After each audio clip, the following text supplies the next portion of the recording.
Hi everybody, welcome to my channel. We're going to be talking today about stress because we all know life is stressful. And honestly, learning to manage your day-to-day stress will help you when you're facing real issues or crises in your life, or things that you're going through that actually are very difficult. And so it's key to just have some great measures and practices in your life where you learn simple things that you can do daily to help manage your stress. So I think the first key is to recognize throughout your day when something causes you stress. Because often throughout the day, we're going along with our day and something will happen and we maybe won't recognize it at first. Maybe it's that, your work schedule changes or something happens with your children, or somebody's driving too slow on the highway and now you're going to be late for work, or you forgot your lunch or something happens. And then as you go throughout the day, you start noticing that other things start to irritate you. You're more frustrated. You're noticing that you're a little bit more anxious. Maybe you're overwhelmed faster.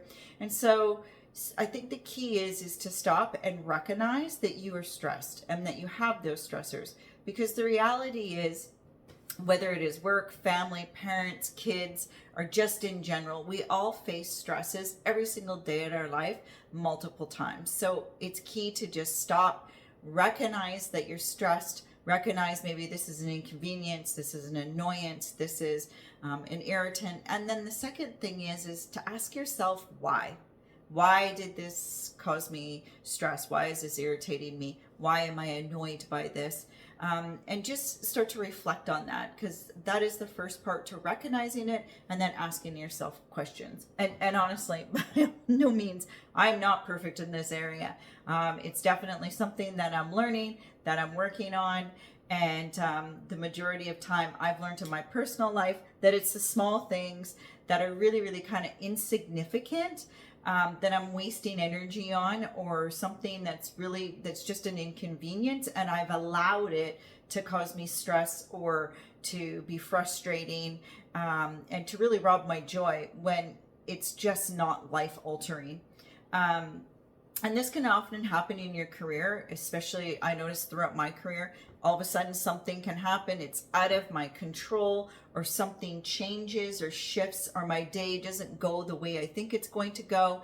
And I would just have to pull myself back and think, and I would literally say to myself, it is what it is. It really is what it is.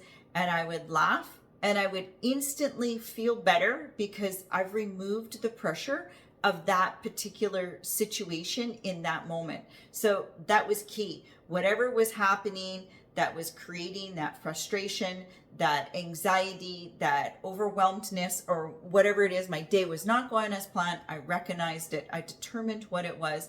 And then I would just say to myself, it is what it is. And I would just let it go. I would laugh and I would just feel better instantly, because I would realize it's out of my control. And that is our next thing, is recognizing that you do not control every situation. You do not control other people. Yep, that's a hard one. That's a hard one even for myself. And it's true. We do not control others. We do not control every situation. And I think at times as we become stressed, we try to control things more, and that can make it even worse. So in those particular situations, again, I just say stop, pause, take a deep breath and let it go. Deep breathing does a lot to help your mental state.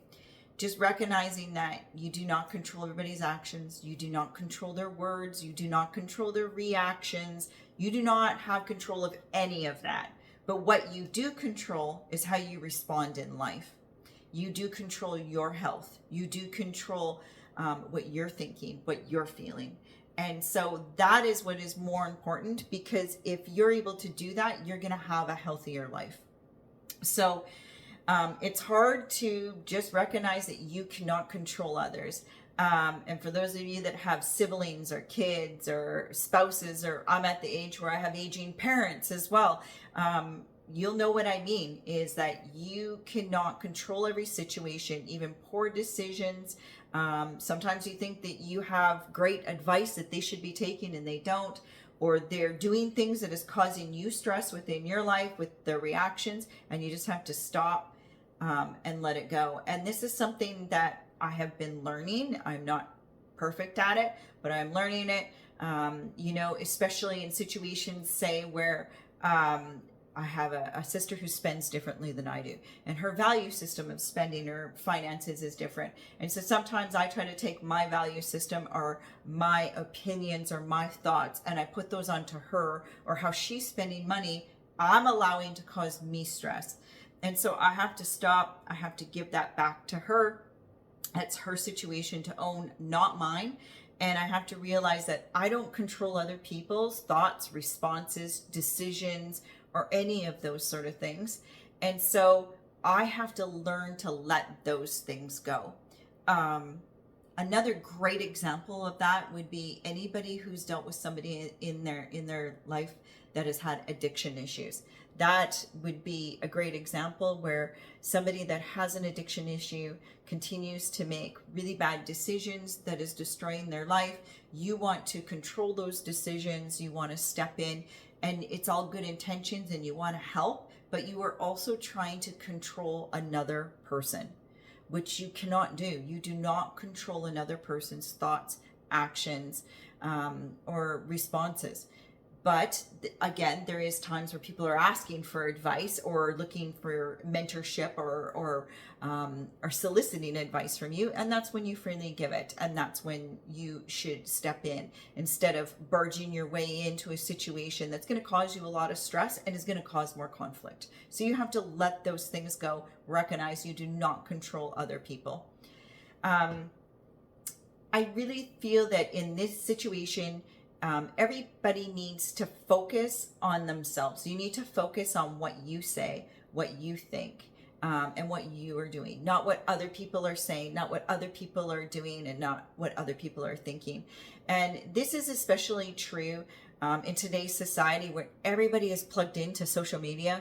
And you see that, and social media can really dictate people's emotions. They can dictate your moods. And they can leave a lot of people walking away feeling really bad about themselves.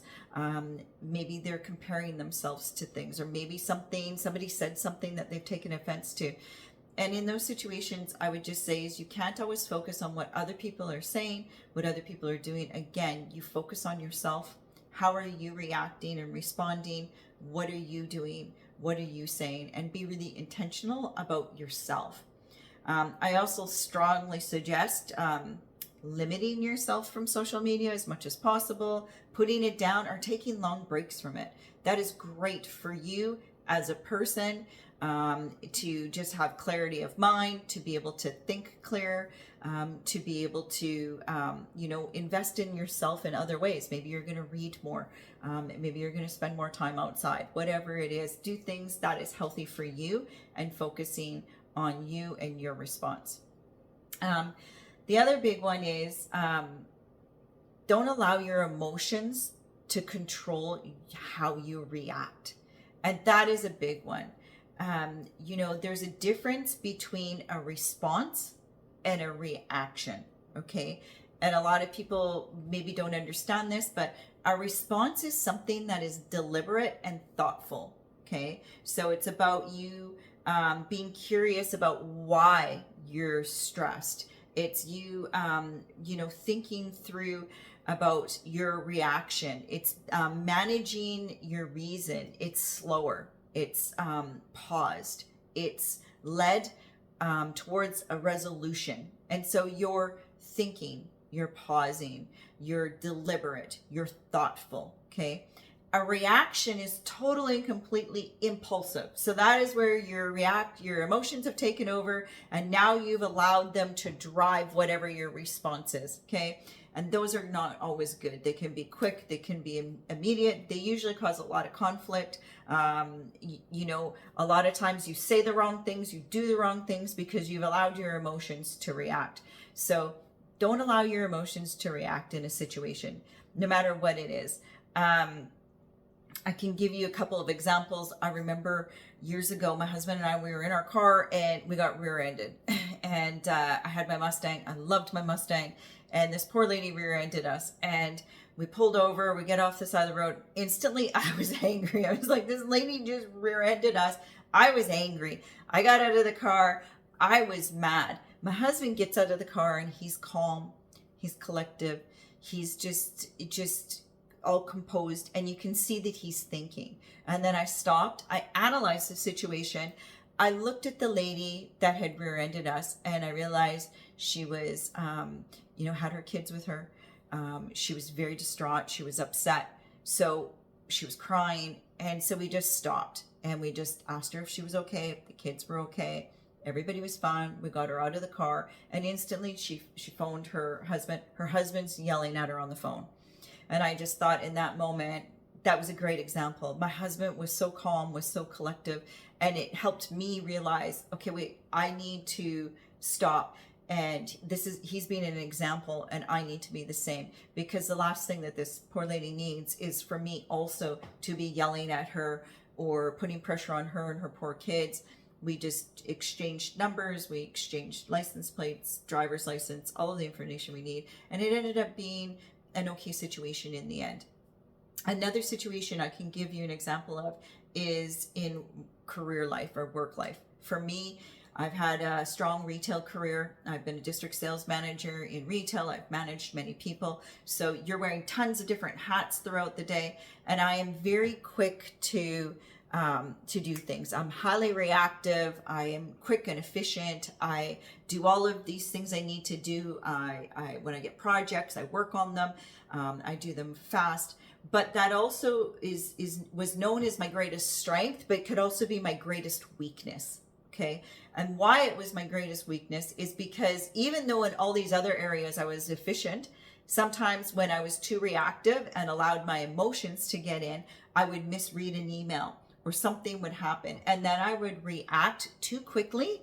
And that wasn't a great response. And I had to learn to stop, slow down, process, not allow my emotions to control the situations, right? So that is key, as many people allow their emotions to kind of dictate the situation, okay? And again, I'm not saying having emotions is a bad thing. I'm saying we all are emotional people. We know our emotions. What I'm saying is to stop, process your emotions, recognize what the situation is, ask for clarity, ask a friend to read something to stop. That's not a friend that's not going to help empower or fuel that emotion, because you don't want to be emotionally driven. You want to be thoughtful in your process.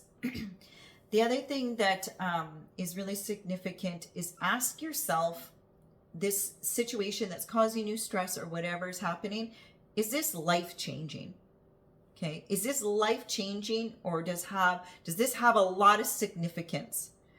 A lot of the times, honestly, it's not. It's small things. And you are allowing small things to drain your energy, and your energy is way too valuable today.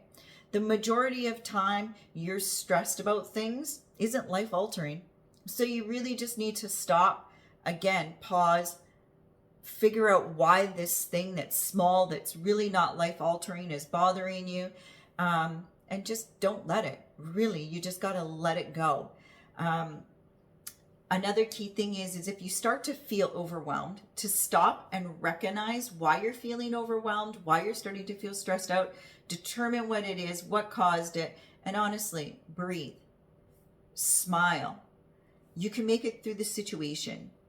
And I know sometimes what happens is you have stress going on in your life, and it's small things, and then something bigger comes along, and then something can seem bigger than what it is. So for example, I've been in retail as a district sales manager my entire career.